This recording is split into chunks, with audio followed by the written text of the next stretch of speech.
সুপ্রভাত সকলকে, আশা করছি সকলেই ভালো আছো। আজ কিন্তু মহাদ্বাদশীর পারণ, আর আমি এই পারণের ব্রতটাই সম্পূর্ণ করব।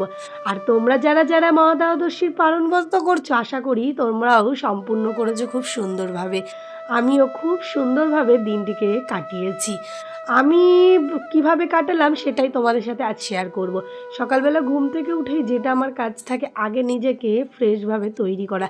তারপর যে পরিমাণে ঠান্ডা পড়েছে আর অনেকটাই সকালে উঠতে হয়, তাই মোজা, সোয়েটার, টুপি সব পরেই বেরোতে হয়, কারণ এখন বাবানকে আমাকে রেডি করতে হবে, বাবান যাবে স্কুলে। আর ওই শীতের মধ্যে যদি ঠান্ডা লাগে তবে কিন্তু কোনো কাজই আগাতে যায় না। এদিকে আমি রেডি হয়ে চলে গেলাম। আর আমরা না 1 মাস ধরে পুজো দিচ্ছি না, কারণ আমাদের বাড়ি একটা মানে বাচ্চা মেয়ে হয়েছে আমার জায়ের, তো সেই কারণে আমাদের আতুর মানা হচ্ছে। আচ্ছা, তোমরা যারা যারা ভক্ত ফ্যামিলিতে আছো বা ভক্তিপথে আছো, তারা কি করো আতুরে? ভগবানকে কি এইভাবেই ঢেকে রাখো? আমরা ঢেকে রাখছি না, আমাদের পাশে একটা কাকিমা এসে দুবেলা পুজো দিয়ে যাচ্ছে। হয়তো আমাদের মতো সেবা যত্ন সে পাচ্ছে না, কিন্তু ভগবান তাও জল মিষ্টি একটু পাচ্ছে। তাকে না খাইয়ে রাখা হচ্ছে না, কারণ তাকে না খাইয়ে রাখলে তো আমরা থাকতে পারবো না। আমরা কি করে থাকি বলো?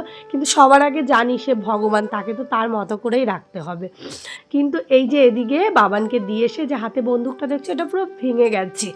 এটা বাবান একদম ছাড়তে চাইছে না। একটা বাচ্চাদের প্রিয় খেলনা হয়, সেটা ওর। এত খেলনার মধ্যে এই খেলনাটাও প্রিয়।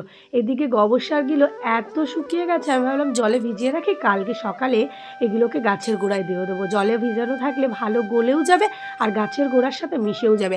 আর আজ আমি কিন্তু ব্রতটা শুধু ডাবের জল খেয়ে আর জল খেয়েই কাটিয়েছি। এটাই ছিল দ্বাদশীর।